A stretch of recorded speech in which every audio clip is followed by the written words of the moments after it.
Hi, I'm John Mayfield, the real estate tech guy, with another Global Real Estate School podcast. Hey, welcome to the podcast. My name is John Mayfield, the real estate tech guy, and this is another Global Real Estate School podcast.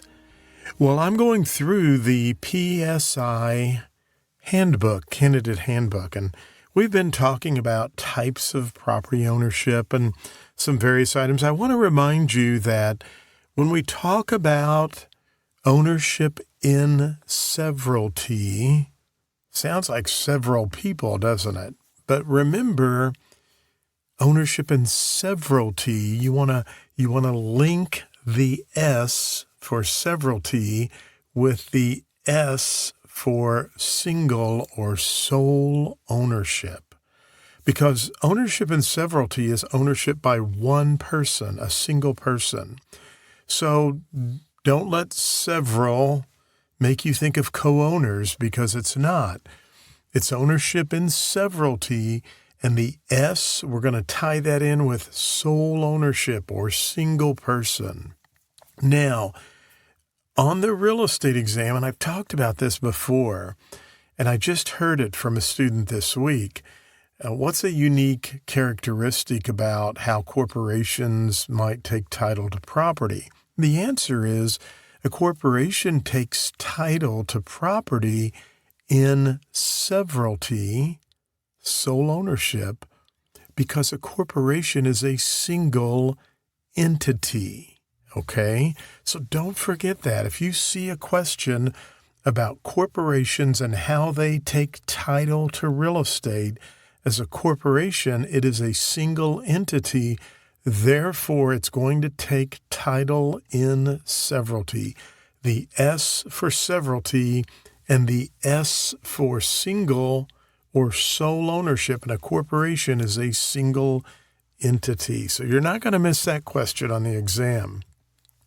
We also talked about tenants in common and joint tenancy. I had a student write me this week, and he said, John, I'm confused. I saw that question about joint tenancy and what's some of the unique characteristics, and gosh, I covered that in the class. I've talked about it on my podcast. I talk about it on YouTube videos. And by the way, just a little side note, please don't just go through the course and click your mouse, listen to me read, or if you're going through another school, just don't try to go through the course to finish it and get through it. You need to try to know and understand the material. Sometimes I find myself doing that with an audio book, and it's like, oh gosh, I'm in the book and I want to finish it. But then there's some very interesting points in the book, and I just find myself clicking the rewind button or going back 30 or 60 seconds and listening to that again to make sure I understand it before I move forward.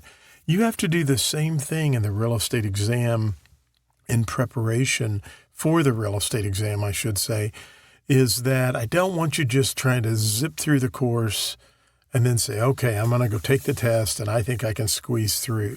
It won't happen, period. Trust me. Let me save your $68 or $63. Don't do that, because it's a challenging exam and you need to make sure you understand the material before you move forward. And so I had a student this week that said, he couldn't remember much about joint tenancy, and I get it. I'm not picking on him. There's a lot of information in the course. However, I kind of worry that maybe did the student just try to get through the material and now they're just trying to struggle to pass the test and going back and trying to review now? And, that's not a good recipe for passing the test. So let's talk about joint tenancy. And remember, for a joint tenancy to exist, you have to have the acronym PITT. P-I-T-T. Co-owners take possession in the same interest at the same time or title. So you're taking title at the same time. Everybody gets an equal interest, which is that possession part. So PIT, possession, interest, time, title. Now, the other unique thing about a joint tenancy is what we call right of survivorship. Don't forget that. Right of survivorship. If I take title to property with you, and you and I are co-owners, we are not married, we're co-owners, we take title together in a piece of real estate that we want to buy, and we take title as joint tenants. If you die, I get your interest, not your heirs. And remember, you and I, to take title as joint tenants, PIT would have to be prevalent. We take possession of the title to the real estate at the same time, and we have equal possession or equal interest. 50% you own, 50% I own. But there's what we call the right of survivorship. In other words, when one co-owner dies, the other co-owners, in our example, it's just you and me, get the interest of the co-owner who died. Now let's talk about tenants in common. There is no right of survivorship, which means it goes to your heirs. There can be equal or unequal interest, and you can come into a joint or a tenants in common at any time. You don't have to take title at the same time. So when you read these questions, you've got to really, think about it. If they're tipping you off that you have 1/3 interest and I have 2/3 interest, has to be a tenancy in common. If they say 3 people took title as joint tenants and Jones sold his to Smith, Smith would now have what type of relationship with the other co-tenants? Well, Smith didn't take it at the same time. So Smith would come in as a tenant in common, but the other joint tenants would still have joint tenancy on their portions that they own. Now, I have a test question, and it always trips people up because they don't read it carefully.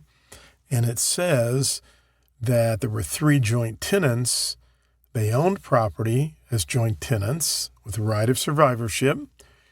One of the tenants wanted to sell the entire parcel, and the other 2 did not. What would you have to do? Well, you have to go to court to get a suit to partition. Now, everybody misses it, and they say, I thought you said that a joint tenant couldn't sell their, they couldn't sell their share. Well, or they say, I thought a joint tenant could sell their share. Why would they have to go to court? Well, the key to that question is they wanted to sell the entire parcel. You can sell your share as a joint tenant, but if you want to sell the entire parcel, you would have to go to court and get a suit to partition. Now, I know that's a lot of stuff I've thrown at you, but let's just kind of go back. One person buying real estate buys it in severalty. 2 or more owners, co-owners, could either be joint tenants or tenants in common. Joint tenants, you have to have PIT. They take title to the real estate at the same time. They all have equal rights of possession, and they all have equal ownership interest. Right of survivorship means if the co-tenant dies, the other co-tenants receive that person's real estate share. Tenants in common, you have unequal rights, unequal interest or equal interest. So you could have equal or unequal amounts of interest. You do not have to take title at the same time, and you get to leave your portion to your heirs. So there is no right of survivorship, okay? And then finally, tenants by the entirety, another co-ownership interest, is between husband and wife, okay?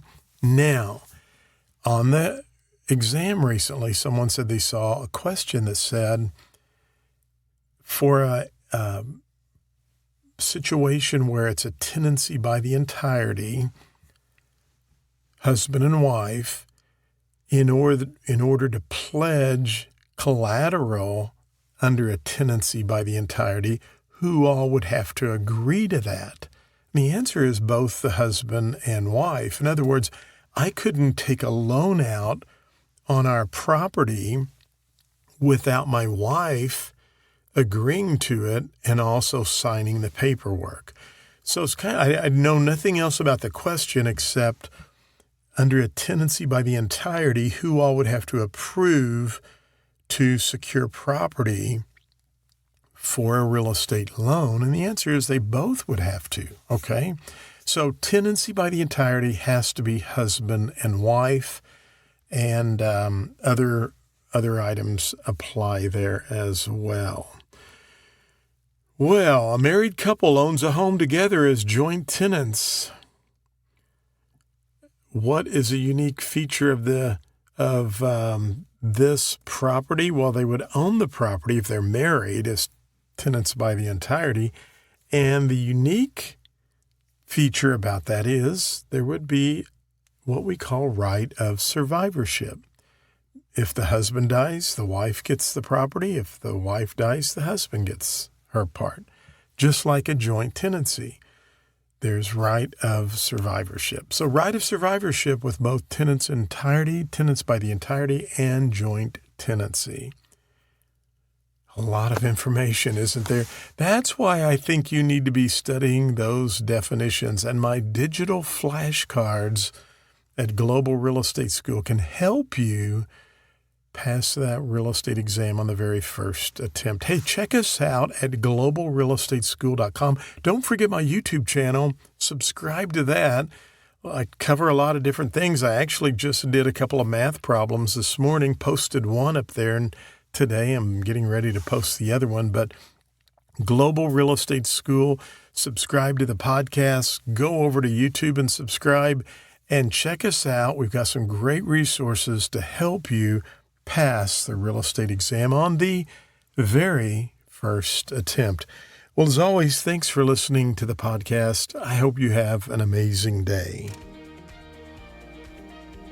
Thank you for listening to the podcast for Global Real Estate School. I'm John Mayfield, the Real Estate Tech Guy. Go out and make it a great day.